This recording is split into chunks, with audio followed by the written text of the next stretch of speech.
Hi, everyone. You are watching Conversationality, a bi-weekly program brought to you by Elisa Camahort Page and myself, co-founders of Optionality, where we talk about anything we really want to, but it tends to be about the future of work.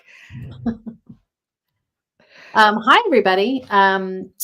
Today is the first Conversationality of the month, and lately, Jory and I have been using it to really explore the content theme that we've created for each month and talk about our personal takes on it. And then later in the month, Jory can tell you a little bit about who's coming in 2 weeks to join her to talk about our theme of this month, which is contingency planning, when you got to think about Plan B and beyond Plan B.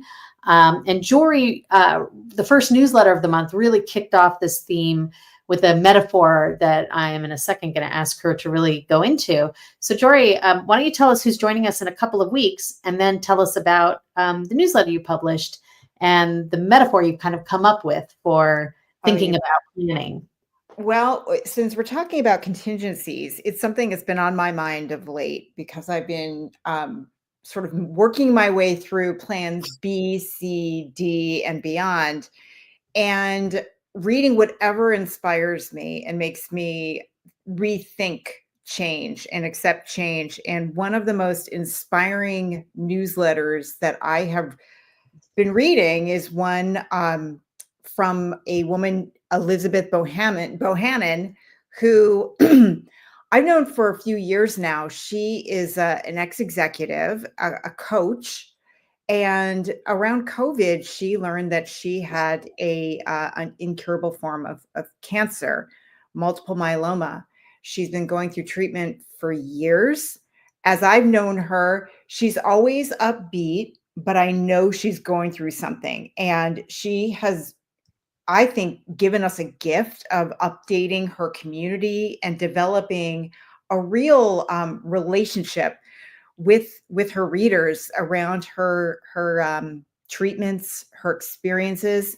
And I'm delighted to report that she is in remission, and wrote about that. And she had this amazing piece that spoke to how she got through to this point, and the difference between hope, which is something a lot of us cling to, and get frustrated when we don't meet our hopes, or when our hopes are not realized, to faith, which is something different. And I hadn't really made that distinction for myself. And reading what she wrote and how now she's starting to think a little more about hope because she really got by on faith made me think of how I could reframe a lot of the things that happen that are out of my control. And when I feel like I don't have a plan, there's got to be a thread, and that thread that has gotten me through is faith. And for me, that was such an eye-opening way to propose that. So we're going to be talking to Elizabeth in 2 weeks.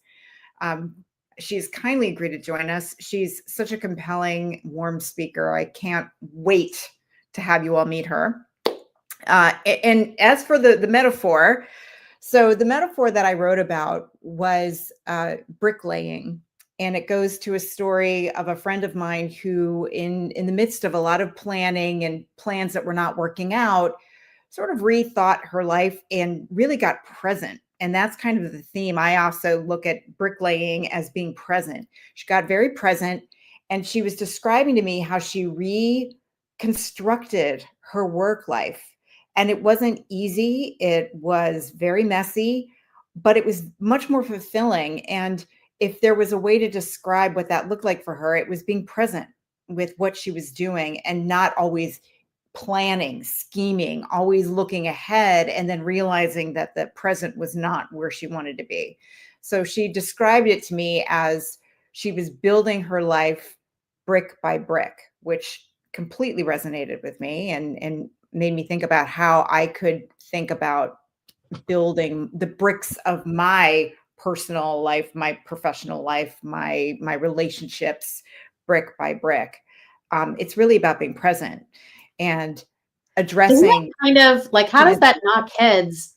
You say that, and it kind of knocks heads for me, the concept of being present, which of course we all know we're all supposed to be in the present moment and, you Yeah. know, but I mean, our theme is planning and plan B and contingencies. And yet I felt like you made sense of how do you stay in the present and yet be planning and adjusting and making alternate. Um, so how do you think about that? That to me, there's a little bit of cognitive dissonance with those two things. And yet I feel like you've made sense of it. So can you talk a little bit about that?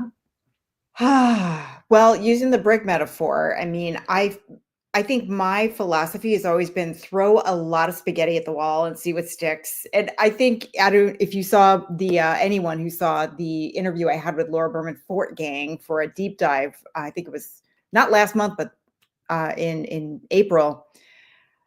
She's like, yeah, it's a great way to waste a lot of pasta. And so for me, I've been wasting a lot of pasta, like been throwing a lot of spaghetti at the wall. Let's see what happens. Let's see what happens because it's just generating possibilities, but not really thinking through what I was throwing at the wall and taking a step back and thinking through what I'm putting out there. It doesn't mean that I stop putting out things and stop planning, but really being deliberate about what it is I want to put out there, I think is really important. And that's where the brick by brick, you really are thinking about what you're putting out there. And it's cemented by the relationships, the conversations, the things that you have in your world day to day. For me, that's what I read, what I listen to. It's conversations with you. It's all the things that make up my day that I kind of take for granted or had taken for granted. All of that is part and parcel of what I'm building. And just being aware of that there are things that happen every day, signs, signals, things that resonate with me that perhaps I hadn't really been paying attention to because I was very focused on what was ahead. It's interesting you bring up signals because I still occasionally write a personal newsletter. And the one I wrote last week was about signal to noise ratio, Yes. which in my prior life as a telecom in tech for hardware companies that made telecom equipment, signal to noise ratio is like a literal tangible thing. If you have too much noise, the signal, whether it's coming across analog, like analog TV, whether it's digital, it leads to snow or pixelation or, the picture isn't as strong. And I think it was my friend Heather Myers had a newsletter talking about how we get so much noise, and how do we extract the signals that are really important and also not put judgment on them. Like that's a good signal or a bad signal. It's just a signal. It's just an indicator. What is it telling me? What is it? And that's, I think, very challenging for me to not put judgment on things that happen and not say, well, that was a good thing and that was a bad thing and that was a okay thing. And to just say, what is it, to kind of pull back a little bit. So it's interesting you bring up the signal thing, but I think it's in a world of so much overload. I think getting better at upping your signal to noise ratio and the filter that we apply is really important. Something else I was thinking when you were talking about it, because I was thinking about, okay, bricks and mortar, but mortar sets, and then it's not so easy if you need to remove a brick. But do you remember we had a sponsor for BlogHer years ago, and I'm hoping you'll remember because you were so integral to that effort of sponsorship. It was those hooks you could put on the wall that didn't like tear the paint off if you, what is it, on command or control, or I think it's actually made by a big brand like Scotch or 3M. I think it's 3M. I think you're right. Yeah. So, yeah. And I think these products still exist where you can get hooks and you can get other things. And it's like you pull the thing and it sticks to the wall. But when you're ready to take it off, it's like easy peasy. And I think you need to like build your brick wall based on those bricks being like on whatever that 3M product was, so that when you need to remove one or change the pattern, you're not tearing off your wallpaper. Wow. That should be a product. I see a new sponsorship. Yes. This conversation brought to you. Little did they know that 10 years later, they were going to get some mileage out of sponsoring BlogHer, whatever year that was. But it totally made me think of that because brick and mortar feels very solid. Like if you think about the Three Little Pigs, the brick house is the one that's not going to fall.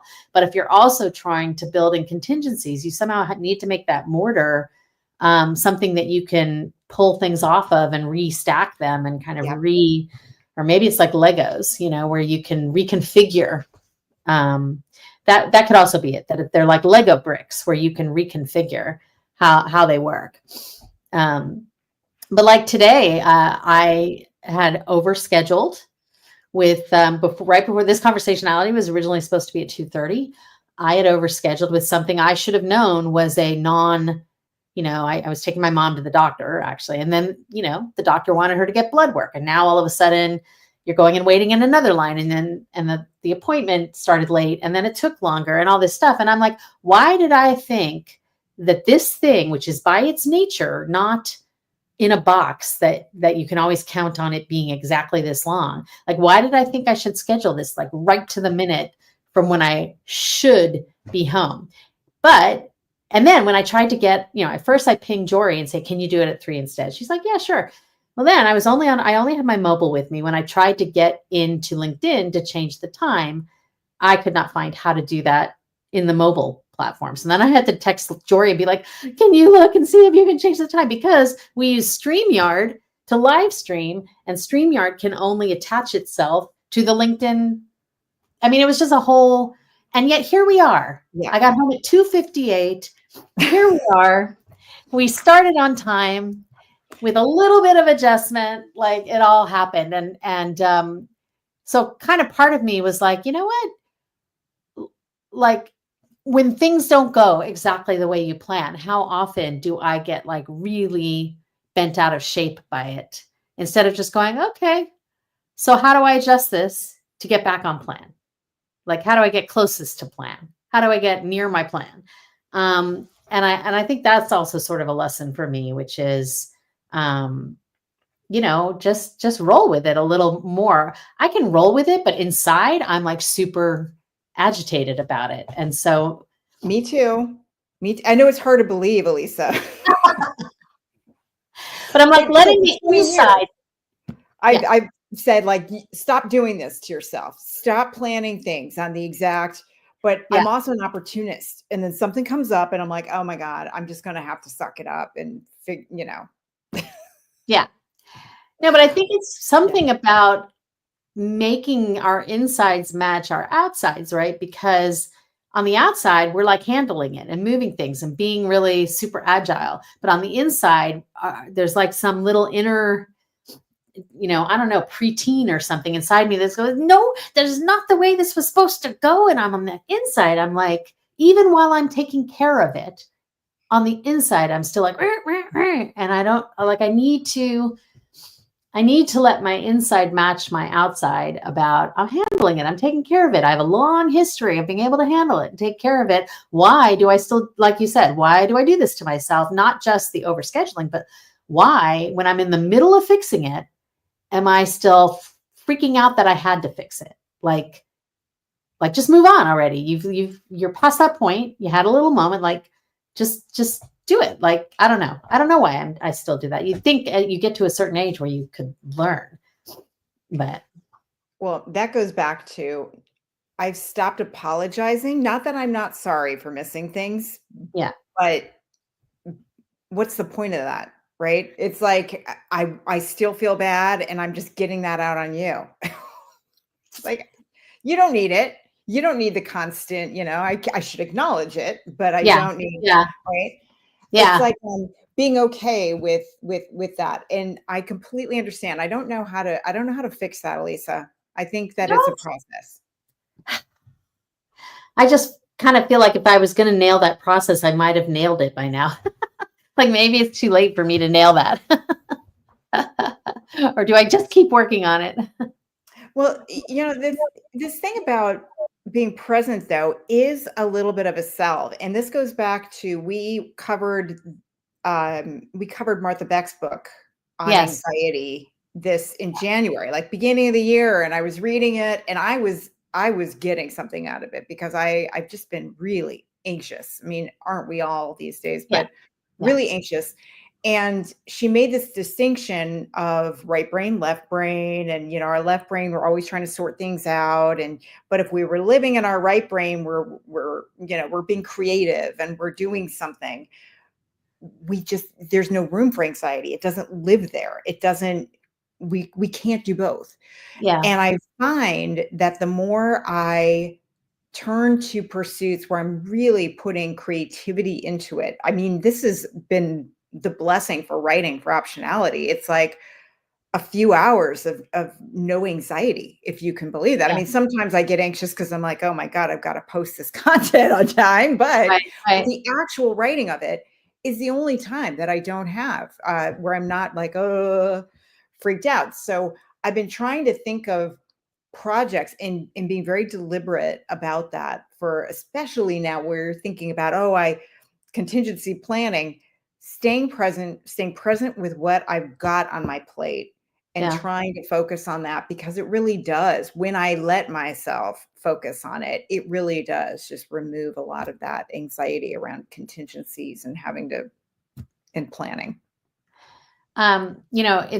It's interesting because I was thinking about this. We started a new working group in the premium membership for people who want to do what we're calling intentional CRM, which it kind of came from one of our other, I think it was a conversationality we did or a webinar with what's in your career go bag.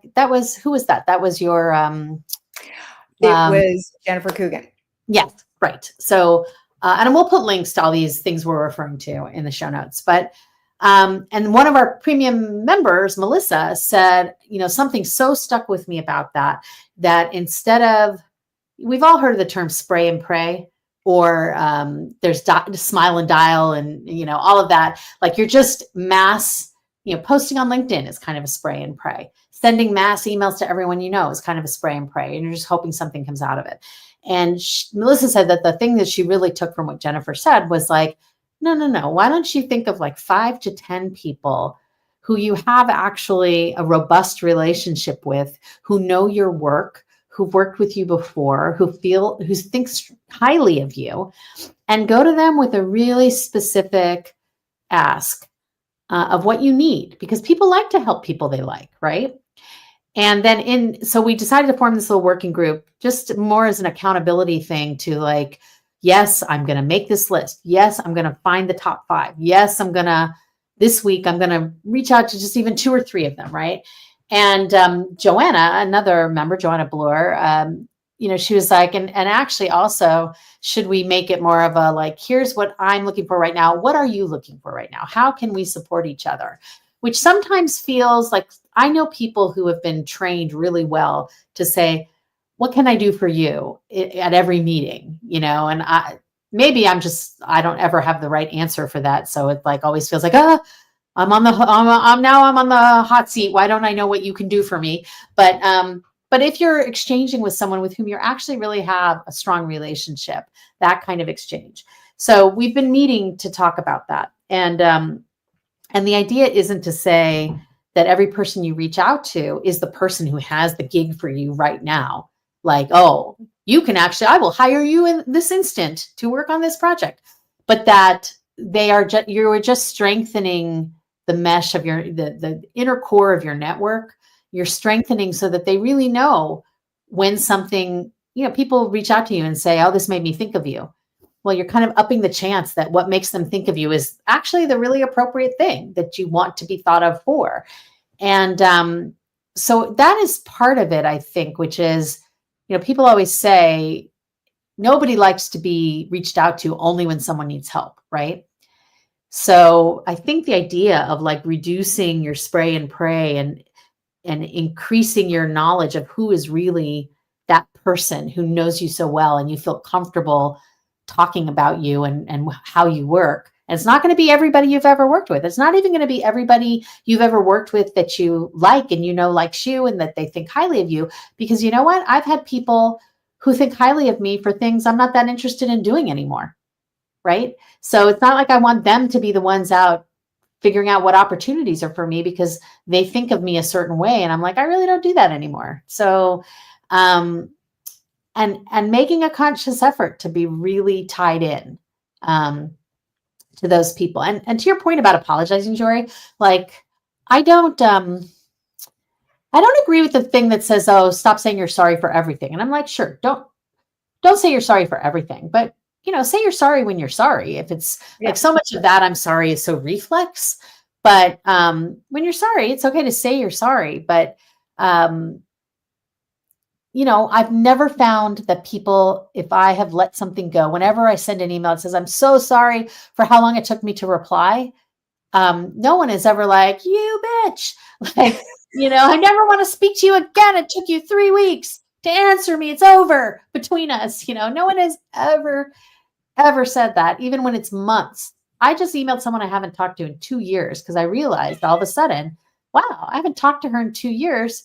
And I looked on her socials and she hasn't been active. And all of a sudden I got like, what's up with her? So I just emailed her and I'm like, I know I let it go way too long, but are you okay? What's going on? What's happening? And I've never gotten a nasty response to that. I will just say that. So part of your contingency planning, I think, a part of having plan Bs and beyond is to realize that we're all used to the same breakneck information overload space. And I think if someone comes to your mind and someone you have really strong positive feelings about, there should be nothing stopping you from reaching out and just reconnecting and re-strengthening that tie, even if too much time has gone by, because we're all in the same boat. I've got one more thing as it relates to contingencies, and it's not a how-to, it's just something that I have found to be really helpful when we're thinking about them. And that is a feeling of gratitude, because I think our first and initial instinct is freak out if things aren't, I need a plan B, I need a plan C, and what has been, I think, like a salve for me personally is people who've just shown up, right? And some unexpected, right? But who show up, and it could be a conversation. It could be something that they said, like my friend who told me about her brick by brick story. I was like, that was amazing. Like, that's exactly what I needed. They're just ways that people show up, and just being aware of that and being grateful for that has been, and in ways that, because sometimes they give you ideas that you didn't have, right? Or make you think of things that you just didn't think about before. So always be open to that. It's not like if you go through this way until you get or reach your plan, you're really missing some of the opportunities that could come your way. So that was just my other big awakening, about just realizing how grateful, instead of thinking about all that's going wrong, focusing on a lot of what's going right and what was unexpected in all of this. There's a lot of data that I know. I'm not one of them, so I will not claim to be one of them, but a lot of people swear by like having a gratitude journal or starting or ending every day with 5 things they're grateful for. There is data that support that keeping your eye on what you're grateful for is better for your mental health, increases your happiness, that it's just a really useful exercise. So I think that's a really, really good point. So as we said, Elizabeth is going to be with us on the 26th to talk about how she learned to live in the present while also fighting for her future, really, as well. On next week, on Wednesday, we have a webinar. We're revisiting, actually, the most popular webinar we did last year was on caregiving. And so we're bringing back caregiving to talk about it again, specifically with an eye for, as one of our speakers, Consuelo Marshall, said to me on a Zoom that we had with each other this week. She said, you know what? Every single person, every single employee you have, every single manager, everyone is aging. So it's inevitable. We are all aging, which is increasing our chances of either needing to get some caregiving or do some caregiving. Yeah. And it's really useful to think ahead to that inevitability and how you can have some backup plans, both from a worker point of view and from a manager's point of view and a company's point of view. Because our other speaker, Zach Demopoulos, has written a book about how, with the aging of the baby boomers, there is a caregiving, he calls it a caregiving storm that's about to hit the workplace. And I certainly know, basically it was 3 hours door to door doing today, this appointment that I didn't think it was going to be that long, and I didn't really plan on it. And, it can really eat. That was right in the middle of my day, Yep. and so, and it's not just parents, it can be kids, it can be spouses. So we're going to talk a little bit about preparation for that. I'll give you another little piece of that. Like when I bought this house, I thought I was preparing for aging in place because it's a 1-story house with wide hallways. Didn't even think about the fact that every entrance to this house has 3 steps up to it with no railings. So I'm like, oh, this is not actually that friendly. So we've got that coming up. And then I'm doing the deep dive this month. I'm talking to 2 different HR experts I know, Mayate Delgado and Lori Halsey, and talking about what resources are available through the government and through companies that maybe people don't really know about when they encounter issues in their lives where they need some plan B, they need some contingency planning. So we're going to sort of look at that. So we have a packed month full of content about how to sort of feel better prepared for whatever future is ahead of us all. But as Consuela put it, we are all aging, whether you are 23 or 63, you are aging and these things will come up. But in the meantime, visit us at optionality.life and check out all of the stuff we're doing. Sign up for the webinar, watch us live, watch Elizabeth and Jory live on the 26th. And tell us how you are preparing for the unforeseen, and let us know how you think about contingency planning. See you next time.